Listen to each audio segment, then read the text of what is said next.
राजधानी दिल्ली के Montfort public school के विभिन्न ब्रांचेस ने मिलकर बच्चों के शारीरिक व मानसिक विकास के लिए 14 अक्टूबर से 5 दिवसीय स्काउट कैंप का आयोजन किया, जिसमें दिल्ली के अलावा बाकी राज्यों से भी बच्चों ने पार्टिसिपेट किया। ये हम लोगों का मोंटफोर्ट स्कूल्स जो दिल्ली, उत्तर प्रदेश, उत्तराखंड, मध्य प्रदेश और छत्तीसगढ़ में जितना भी मोंटफोर्ट स्कूल्स है, वो सभी स्कूल से 8 स्काउट्स और 8 गाइड, उनके एक स्काउट मास्टर और एक गाइड कैप्टन के साथ आए हुए हैं। एक हफ्ते का इंटीग्रेशन कैंप लगा हुआ है हम लोगों का। इस इंटीग्रेशन कैंप में कई प्रोग्राम हैं। उनका एक तो ट्रेनिंग है और दूसरा कुछ इंटरेस्टिंग, जैसे अभी चल रहे एडवेंचर एक्टिविटीज़, और कल था उनका हाइक, और इसी प्रकार का 5 डेज़ का दिन शाम को कैंप फायर है।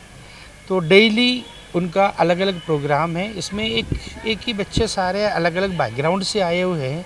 उनको एक प्रकार से एक साथ आए और एक दूसरे से सीखे और वापस जाके अपना स्कूल में ये बताए कि हाँ, हमें कैसे रहना है सबके साथ, और कैसे एक प्रकार से एकजुट होके हम रहे, और उसके साथ साथ और स्काउटिंग और गाइडिंग का प्रशिक्षण भी बच्चों को मिल रहा है। इस 5 दिवसीय कैंप में बच्चों को फर्स्ट एड की शिक्षा, कैंप में रहने की शिक्षा के साथ दिल्ली दर्शन भी करवाया गया। हमारा स्कूल एक इंटीग्रेशन कैंप होस्ट कर रहा है, जिसमें 4 स्टेट और 11 स्कूल ने भाग लिया है। अंबिकापुर, बनिया, जबलपुर, लाइक दैट, इस तरह से हमारे 11 स्कूल भाग ले रहे हैं। इसमें बच्चों को बहुत सारी एक्टिविटी कराई जा रही हैं। हमारा ये 14 से स्टार्ट हुआ, 18 को ख़त्म होगा ये कैंप। ये इंटीग्रेशन कैंप हर साल एक स्कूल मोंटफोर्ट एक होस्ट करता है, अलग अलग स्टेट में होस्ट किया जाता है। इसके साथ ही पूरे कैंप को हेड कर रहे डॉक्टर विजेंद्र सिंह ने बारीकी से पूरे कैंप के बारे में विस्तार से जानकारी दी। फ्लाइन या फ्लाई फॉक्स एक्टिविटी है। इसके अंदर ऊपर से नीचे उतरने के लिए काफ़ी अच्छी एक्टिविटी है, काफ़ी थ्रिलिंग एक्टिविटी है, जिसकी कि हाइट और डिस्टेंस हम धीरे धीरे इंक्रीज़ करते हैं। तो अभी इनिशियल स्टेज पे है, तो बच्चे काफ़ी पसंद करते हैं इसको। स्कूल का एक ऑनर बोर्ड है, जिसके अंदर की जो राष्ट्रपति स्काउट, जो हाईएस्ट अवार्ड होता है एक स्काउट के लिए, और गर्ल्स में गाइड कहते हैं उनके लिए, तो जो राष्ट्रपति द्वारा राष्ट्रपति भवन में दिया जाता है, जब वो एक स्पेसिफिक सारी ट्रेनिंग और अपने सर्विस प्रोजेक्ट सब कंप्लीट करते हैं, तो टेस्ट के बाद में उनका नाम रिकमेंड होता है और राष्ट्रपति से उनका अवार्ड मिलता है। तो ये लिस्ट है जो अभी कुछ अपडेटेड नहीं है, तो हमारे स्कूल से जिन्होंने रिसीव किया हुआ है मोंटफोर्ट से, राष्ट्रपति स्काउट और राष्ट्रपति गाइड। कैंप में हमारी ये रैपलिंग एक्टिविटी चल रही है। देखिए वॉल के ऊपर 3rd फ्लोर से पार्टिसिपेंट्स जो हैं नीचे आ रहे हैं रैपलिंग करते हुए। तो काफ़ी एडवेंचर और थ्रिलिंग एक्टिविटी है, बट एक बार चालू हो जाए तो उसके बाद अगर आप स्टार्टअप अच्छा ले लेते हैं तो काफ़ी थ्रिलिंग एक्टिविटी है। कैंप लाइफ का डिस्प्ले होता है, जो कि कैंप में बच्चे रहते हैं तो अपनी लाइफ को वहाँ पर सहूलियत से रहने के लिए कुछ गैजेट्स बनाते हैं डंडों की मदद से, और अलग अलग चीज़ें जो है यूज़ करके रिसोर्सेज वहाँ से।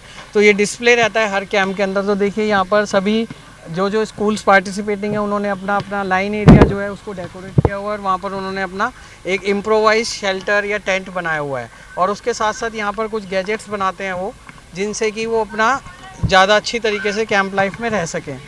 ये जैसे देखिए ये सरदना का एक लगा हुआ है, ये इन्होंने गेट बनाया हुआ है। यहाँ पर देखिए जैसे ये स्टैंड बनाया हुआ है, शूज़ स्टैंड बनाया हुआ है, शूज़ वगैरह रखने के लिए या सामान रख सकते हैं। इधर इन्होंने एक स्टैंड बनाया हुआ है। यहाँ टेंट किस तरीके से वहाँ पे लेआउट करना है, कैसे रहना है, वो बर्तन स्टैंड बनाया हुआ है। इधर ये मोमबत्ती स्टैंड बना हुआ है। तो अलग अलग ये जोड़ कर लाठियों को उसको यूटिलाइज़ करते हैं। और ये टेंट इम्प्रोवाइज इन्होंने शेल्टर, ये ऊपर पेट्रोल फ्लैग लगा हुआ है। हर एक पेट्रोल जो टोली होती है ग्रुप की, 8 बच्चों की, 6 से 8 बच्चों की एक टोली बनाई जाती है, तो उसका ये फ्लैग होता है हर एक का, वाइट कलर का। तो ये फ्लैग लगा हुआ है पेट्रोल फ्लैग इनका। तो सभी ने अपना अलग अलग तरीके से अलग अलग चीज़ें करके यहाँ पर डिस्प्ले किया हुआ है इस कैंप के अंदर। अच्छा, ये अभी हमने एक वॉल बनाई हुई है, जो कि बच्चे इसको वॉल क्लाइंबिंग करते हैं, जो कि इनको ट्रैकिंग के अंदर, माउंटेनियरिंग के अंदर, रॉक क्लाइंबिंग में बहुत मदद करता है। तो ये बेसिक एक वॉल क्लाइंबिंग टेक्निक बताई जा रही है इनको। किस एज के बच्चे कर सकते हैं ये? इसके अंदर जो इस कैंप के अंदर है वो 11 to 13 ईयर के बच्चे हैं।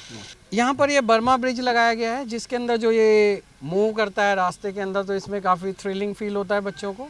और एक बैलेंसिंग भी बनती है, तो ये बर्मा ब्रिज इसको हम बोलते हैं। यहाँ पर हमने कमांडो नेट लगाया है, इसको क्रॉस करते हैं बच्चे तो इसके अंदर काफ़ी आर्म स्ट्रेंथ और लेग स्ट्रेंथ लगती है और कंसंट्रेट करना पड़ता है थोड़ा इसको, तो इस वजह से ये काफ़ी अच्छा रहता है। एक अच्छी एक्सरसाइज है जिसके अंदर पहले अप मूवमेंट करते हैं, उसके बाद ये डाउन वापस होकर जाते हैं, और जब थोड़े ट्रेंड हो जाते हैं कई बार जंप करके भी इसको ईजिली बम्प करके भी बैक साइड से क्रॉस कर सकते हैं। तो ये एक्टिविटी काफ़ी स्ट्रेनस है और इसको जैसे जैसे और ज़्यादा एक्टिविटी होती जाती है तो इसकी हाइट बढ़ाते जाते हैं, तो डिफ़िकल्टी लेवल इसका इंक्रीज़ होता जाता है। फेंसिंग है यहाँ पर, इसके ऊपर बीम के ऊपर एक छोटे काफ़ी कम विड्थ होती है, इसको क्रॉस करते हैं और इसकी हाइट इंक्रीज़ करते हैं, तो हाइट से जो फियर है बच्चे का और जो बैलेंसिंग करनी है उनको हाइट के ऊपर मिनिमम विड्थ के ऊपर, तो वो इससे काफ़ी इम्प्रूव होती है, कंसंट्रेशन और फियर उनका दूर होता है इससे, तो काफ़ी अच्छी एक्टिविटी है।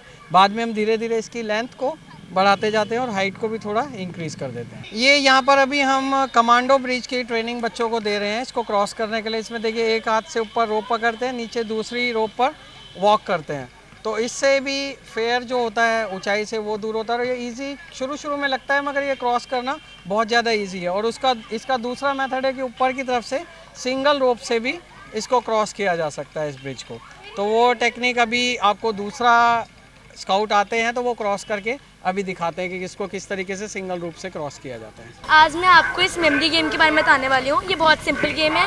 इसमें एक टी शर्ट होती है जैसे लगी हुई है, अब इस टी शर्ट को हम खोलेंगे तो यहाँ पे 30 आइटम्स है टोटल में, और इस गेम में फिर 30 सेकंड्स के लिए हमें खोलते हैं और जो दूसरा जो पार्टिसिपेंट है उसको सारी चीज़ें देखनी है। फिर उसके बाद 30 सेकंड्स बाद हम इसको फिर रैप कर देते हैं और फिर उसके बाद उस पर्सन को हम देते हैं एक पेपर जिसमें इसको लिखनी होती है कि टोटल कितनी आइटम्स थी। ये टेस्ट की एक्टिविटी है जिसमें ये बच्चे अपनी सेंस के थ्रू टेस्ट बताते हैं कि कौन सी चीज़ है ये, और अपने पेपर पे लिखकर हमें देते हैं जिससे हम चेक करते हैं। बच्चों के विकास के लिए इस तरह के कैंप काफी सफल रहते हैं। उम्मीद करते हैं आने वाले समय में और भी कैंप बच्चों के लिए आयोजित होते रहेंगे और उन कैंपों से बच्चे कुछ न कुछ नया हमेशा सीखते रहेंगे।